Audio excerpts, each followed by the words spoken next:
Congratulations Hiten. Thank you so much ma'am.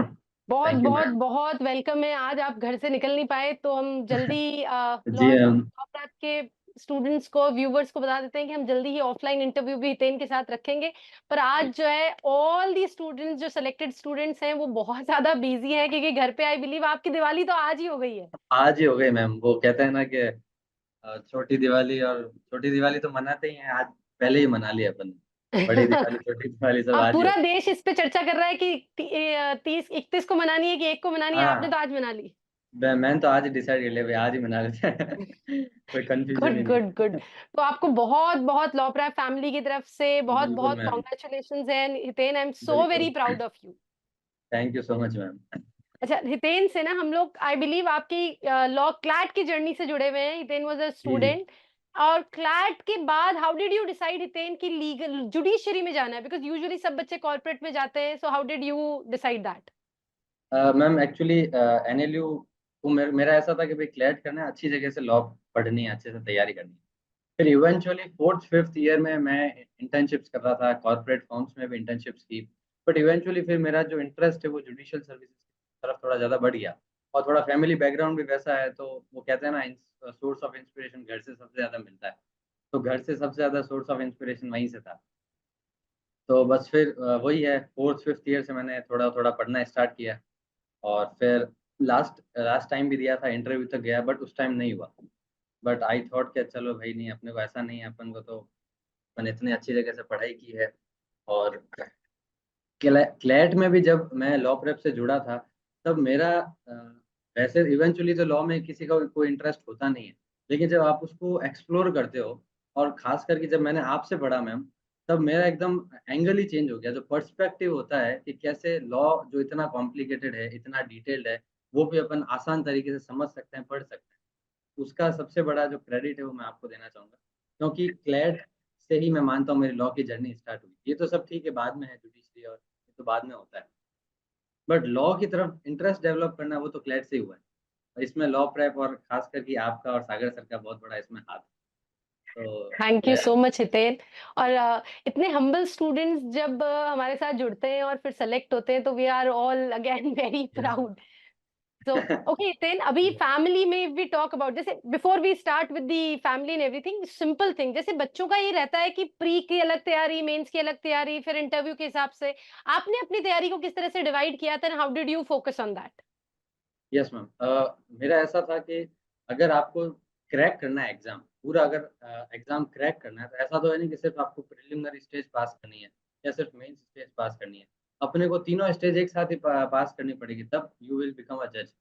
तो अपने को तैयारी भी होलिस्टिक रखनी पड़ती है कि if you are preparing for pre exam, then simultaneously you have to also prepare for mains exam.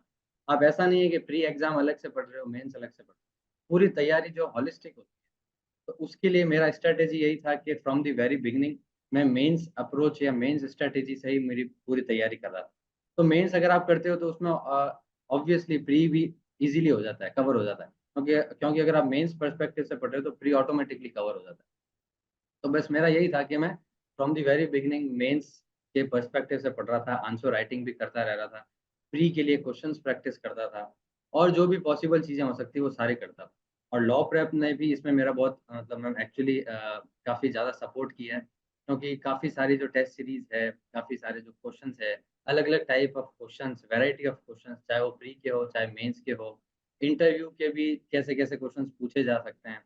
तो कहते हैं ना, एक पूरी होलिस्टिक तैयारी यहाँ से अच्छे से होगी लॉ क्लब से। राइट, इतना मुझे याद है। आप आई मैं ऑफिस से 8 o'clock भी निकल रही थी तो I could usually see you sitting alone and preparing कुछ ना कुछ। आप ज्यादातर यस लोग मैम। इधर उधर हो जाते थे and you were using the हाँ, स्पेस मैक्सिमम। एट बिल्कुल। थर्टी भी I remember, sometimes 8:39 I also, if I was leaving you were there studying हाँ, प्रिपेयरिंग फॉर योर एग्जाम। बस मैम वही है, जितना टाइम अपन कर सकते हैं इसमें यूटिलाइज़, वही काम आता ओके। है। अच्छा, अनदर इम्पोर्टेंट, क्योंकि देखो होता क्या है कि आप प्री में सेलेक्ट होते हो, फिर कॉन्ग्रेचुलेशंस आते हैं, फिर मेंस में सेलेक्ट होते हो, फिर कॉन्ग्रेचुलेशंस आते हैं, फिर इंटरव्यू के लिए अगेन जाते हैं। तो how how to handle the pressure? क्योंकि यू नो सोसाइटी, क्योंकि आप जिस एज में हो वहां पे बहुत सारे लोग एक्सपेक्टेशंस भी रखते हैं ना, बहुत अलग बिल्कुल। लेवल की एक्सपेक्टेशंस है। जी, जी मैम। खुद से भी तो मैम एक्सपेक्टेशन है, तो उससे उसको कैसे हैंडल करते हैं? जी मैम, एक्चुअली ऐसा है कि जैसे प्री एग्ज़ाम क्वालीफाई हो गया, तब आते हैं भाई आपको कॉन्ग्रेचुलेशन। तब पहला तो डर वहाँ बढ़ता है कि भाई चलो ये तो हो गया, अब आगे भी तो करना है। अब सब लोगों की उम्मीदें इतनी बढ़ जाती है, इतनी एक्सपेक्टेशंस बढ़ जाती है, अब उसको हैंडल करना, उस प्रेशर को मैनेज करना। तो मैं बस वही है कि अपने सबसे मैं ये बड़ी चीज़ मानता हूँ कि अगर आप सेल्फ कॉन्फिडेंस है आप में, अगर आप में डिटर्मिनेशन है और पेशेंस है कि भाई नहीं, कुछ भी हो जाए आप तो कर लोगे।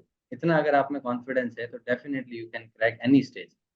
तो मेंस के बाद भी ऐसा ही था, जैसे ही मेंस का रिजल्ट आया, I was very positive this time कि अच्छा हुआ है मेंस, अच्छे से लिखा है सारी चीज़ें। खास करके इंग्लिश जो इतना इस बार डिस्प्यूटेबल चल रहा था कि भाई इंग्लिश में करेक्ट, करेक्ट, जो अनएक्सपेक्टेड क्वेश्चंस आए थे, जी, जी। बिल्कुल, जो तो मैम ये भी आपको चीज़ बताना चाहूँगा कि इंग्लिश में जितने भी सिलेक्टेड कैंडिडेट्स हैं, उसमें सबसे ज़्यादा हाईएस्ट मार्क्स मेरे इंग्लिश में।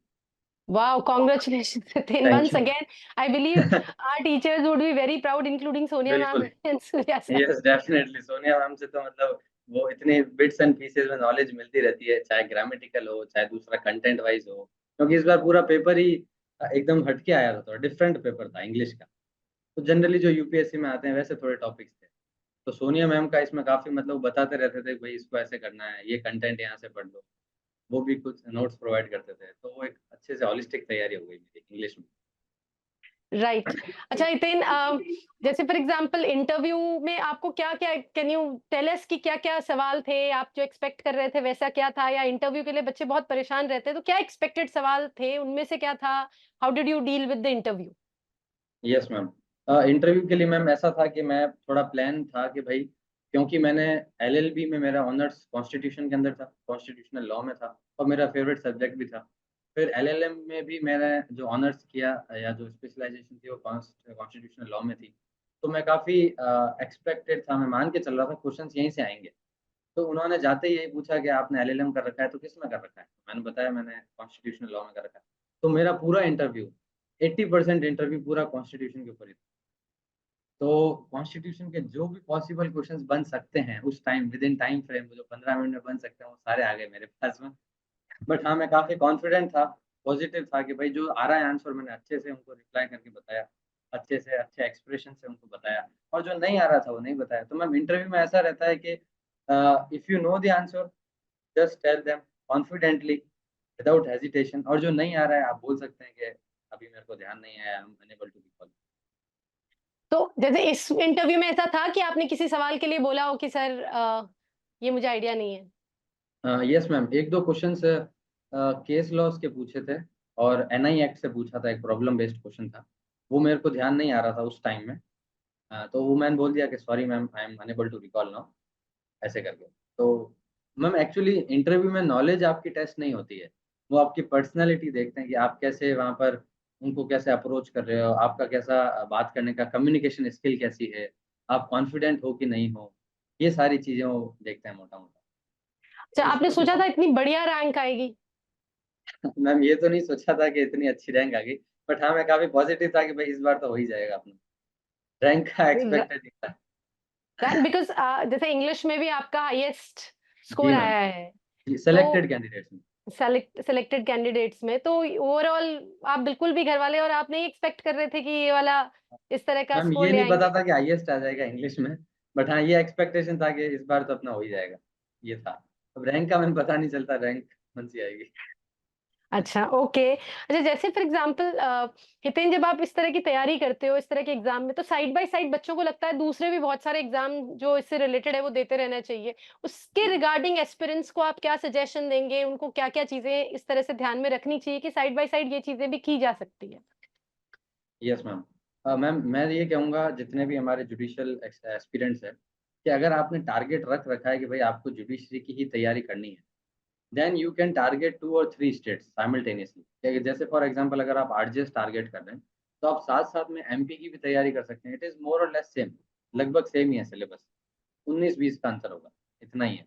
इसके अलावा छत्तीसगढ़ की तैयारी कर सकते हैं, इसके अलावा दिल्ली कर सकते हैं, हरियाणा कर सकते हैं। ये जो 4-5 स्टेट्स हैं, इन सब का जो सिलेबस है मोटा-मोटा सेम ही है। तो मैं बस ये सजेस्ट करूँगा कि आपको अपना टारगेट के ऊपर स्टिक रहना है, कि अगर आपने सोच रखा है कि आपको जज बनना है, तब आप उस टारगेट के ऊपर लगे रहें। डेफ़िनेटली आपको सक्सेस मिलेगी। दूसरी चीज़, साइड बाय साइड आप दूसरे स्टेट्स के एग्ज़ाम्स भी दे सकते हैं। जैसे एमपी का आया तो एमपी का दे दिया। उससे क्या होता है हम टच में रहते हैं, पढ़ाई में टच में रहते हैं। मेंस आंसर राइटिंग भी होती रहती है, प्री के क्वेश्चंस भी प्रैक्टिस होते रहते हैं। तो बस ये है कि साइमल्टेनियसली साथ-साथ तैयारी कर सकते हैं। एग्जाम के अराउंड आपका क्या डेली शेड्यूल रहता था Hiten? How did you like plan out your day? Ma'am ऐसा रहता था कि इनिशियली मैं मेंस अप्रोच से ही हमेशा मैंने तैयारी की है।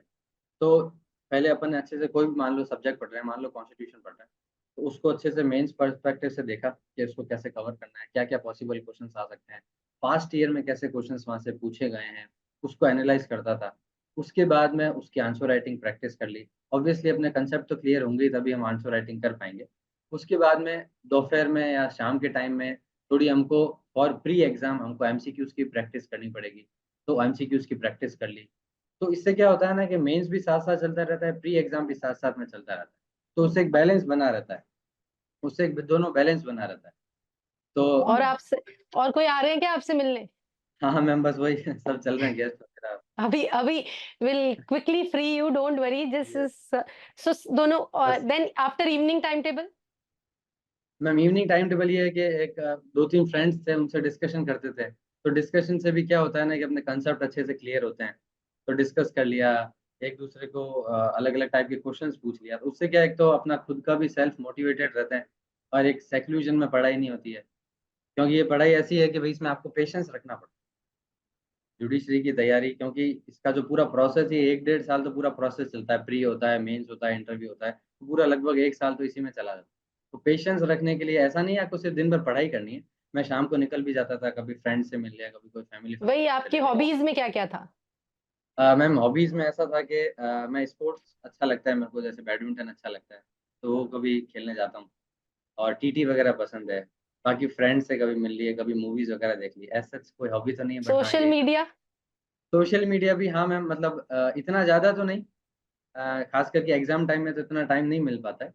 बट हाँ, ऐसा नहीं था कि मैं पूरा कट ऑफ हो गया था। ऐसा कोई नहीं रहता है कि भई आप सोशल मीडिया से कट ऑफ हो जाओ, ऐसी कोई रिक्वायरमेंट नहीं रहती। अपन अच्छे से एन्जॉय मैं तो ये मानता हूँ मैम कि आपको एन्जॉय भी साथ-साथ में करना है। The process should be with full of fun and laughter. अगर आप प्रोसेस को बर्डन मानोगे, तब फिर अपन हमेशा लगेगा प्रेशर भी बढ़ता रहेगा और अपन इवेंचुअली फिर दिक्कत होती है और बाद क्योंकि में। जर्नी भी लंबी है तो यू हैव टू डू हाँ, एवरीथिंग। बिल्कुल साथ-साथ में चलना चलता रहना चाहिए, पूरा बैलेंस होना राइट। चाहिए। जब आपने जुडिशरी के लिए डिसाइड किया कि ठीक है फाइनली अब जुडिशरी के लिए तैयारी करनी है, तो आइडियली जैसे बहुत सारे बच्चे शुरू नया जब स्टार्ट करते हैं तो उनको बहुत सारी 50 तरह की गाइडेंस मिलती है, राइट? यस तो जो मैम। आपकी लास्ट टाइम की तैयारी थी और इस टाइम की तैयारी थी उसमें क्या डिफरेंस था? उसके regarding how would you tell them? First time attempt करने वालों के लिए आपकी क्या सीख है और जो सेकंड या थर्ड अटेम्प्ट दे रहे हैं उनके लिए आपकी क्या सीख है? मैम ये कहूँगा कि फर्स्ट और सेकंड अटेम्प्ट या थर्ड अटेम्प्ट वाले हैं, तो उसमें आपको देखनी है कि भाई गलतियाँ क्या हुई, आपकी पहले क्या गलती हुई और इस बार आपको क्या नहीं करना है। तो पिछली बार मेरी ये हुई थी कि मेंस की मैंने अच्छे से प्रैक्टिस नहीं की थी। इस बार मेरा पूरा फ़ोकस ही आंसर राइटिंग के ऊपर था, क्योंकि अल्टीमेटली में मार्क्स किसके जुड़ रहे हैं, मेंस और इंटरव्यू के काउंट हो रहे हैं। आप भले ही प्री में 99 लेकर आ जाओ, 95 लेकर आ जाओ, that would not count. Ultimately जो मेंस के और इंटरव्यू के मार्क्स से मेरिट बनती है। तो मैं बस ये सजेस्ट करूँगा कि अगर आप सेकंड या थर्ड अटेम्प्ट हैं, तो मेंस के ऊपर ज़्यादा फ़ोकस करें और अगर फर्स्ट अटेम्प्ट आप देंगे या फर्स्ट अटेम्प्ट है, उसमें आपको होलिस्टिक तैयारी रखनी है, क्योंकि प्री एग्ज़ाम भी क्वालीफाई करना पड़ेगा, तभी मेंस दे पाएँगे। तो अपन को बैलेंस कर कर सारी चीज़ें कवर करनी है और इसमें मैं एक और चीज़ बताना चाहूँगा कि जब अभी मेरा सेकंड अटेम्प्ट था ये, तो इस बार जो मैं टेस्ट सीरीज़ है, वो लॉ प्रेप से ही मैंने ली थी। तो जो लॉ प्रेप की जो मेंस की टेस्ट सीरीज़ थी, वो इतनी ज़्यादा बेनिफिशियल रही मेरे लिए, क्योंकि आप यूँ समझिए मैं आपको बता भी सकता हूँ कि 90% क्वेश्चन्स वहाँ से आए, एज़ इट इज़।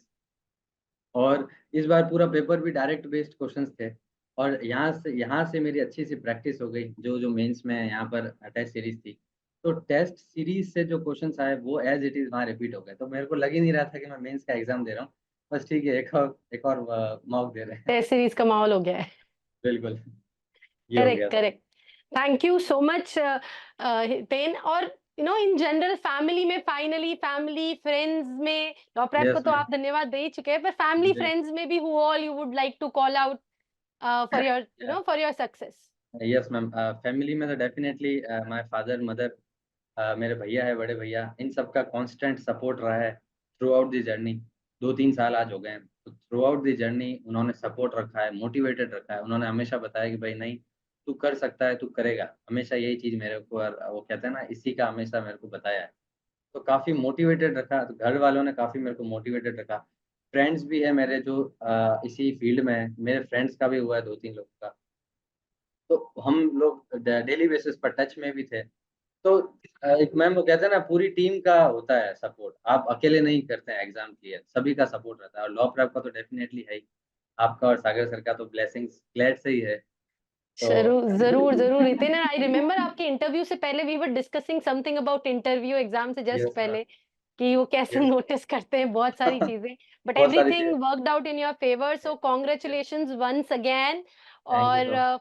मैंने ऑफिस से बोला है किसी को, तो they immediate, I guess they are सुबह से प्लान कर रहे हैं कि वो हितेन आएगा कि हम जाएँ, finally they are going to come to your हाँ, place also. Yes you are ma'am, so busy, so will connect with you offline also, offline yes बच्चों से मैम, भी मिलाएँगे और जल्दी डेफ़िनेटली। फेलिसिटेशन सेरेमनी करेंगे ताकि बच्चे आपसे डायरेक्ट मिल सके। अभी तो आपके पास समय है काफ़ी जॉइनिंग से पहले तो, राइट? जी मैम, अभी तो काफ़ी टाइम है, 2-3 महीने हैं।